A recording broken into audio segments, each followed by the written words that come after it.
All right, guys, we'll move on to the next story.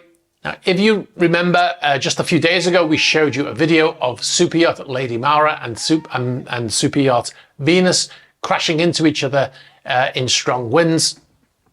In that video, we talked about the responsible party and we said that we believed it was Venus hitting Lady Mara.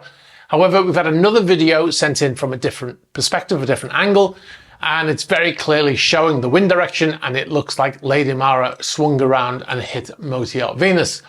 Now, a representative of the owner of the 104-meter Lady Mara has also released a statement about the event, explaining what happened, or from their point of view, and what led to the collision between the two yachts.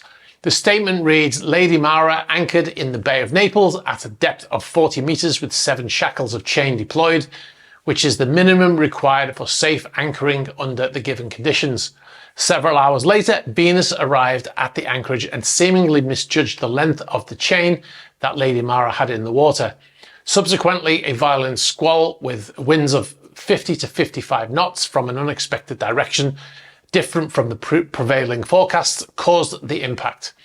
Despite numerous efforts by Lady Mara's crew to alert the Venus crew by blowing the whistle and hailing on the radio, it appears that the bridge of Venus was unmanned. Neither vessel dragged their anchor. So the representative of Lady Mara is suggesting that Venus was at fault for anchoring too close to Lady Mara, but they stop short of saying what looks to be the case. From the new video, we have that Lady Mara did swing around, causing the impact with Venus. And as I said, this video seems to show that is the case. In the previous video, we talked about swinging circles and how yachts are meant to prejudge the minimum safe distance between two vessels to prevent this very thing from happening. What's curious to me is that when the crew of Lady Mara apparently saw Venus anchoring too closely to them, they didn't contact the vessel and ask them to move further away, which is generally what happens. In my experience, when a vessel gets too close, the bridge of the vessel that they're getting too close to will immediately call them on VHF and say, you know, you're getting too close, you need to move further away. And if they refuse to do so, then Lady Mara should have took it upon themselves to make the distance safe by moving their own vessel. Now, we don't know if any conversation or communication took place between the two yachts when Venus arrived. They'll know if that happened or not. I'm just speculating on what should have happened. This may have happened indeed. In the video, we can see the strong winds and we can see the direction of the flag on the stern of Lady Mara blowing, and we can see white caps on the water. Of course, there's other signs, but for the untrained, you can see the flag blowing. That tells you which direction the wind is blowing in, right?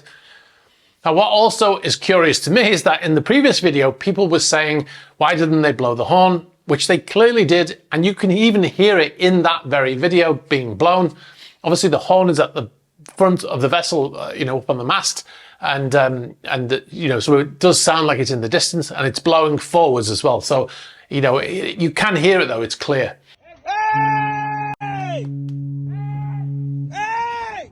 Thanks very much for watching this video. You've been watching a Superyacht News clip. If you'd like to see the full unedited Superyacht News video, you can click on the link over here. You can also find our channel links below here.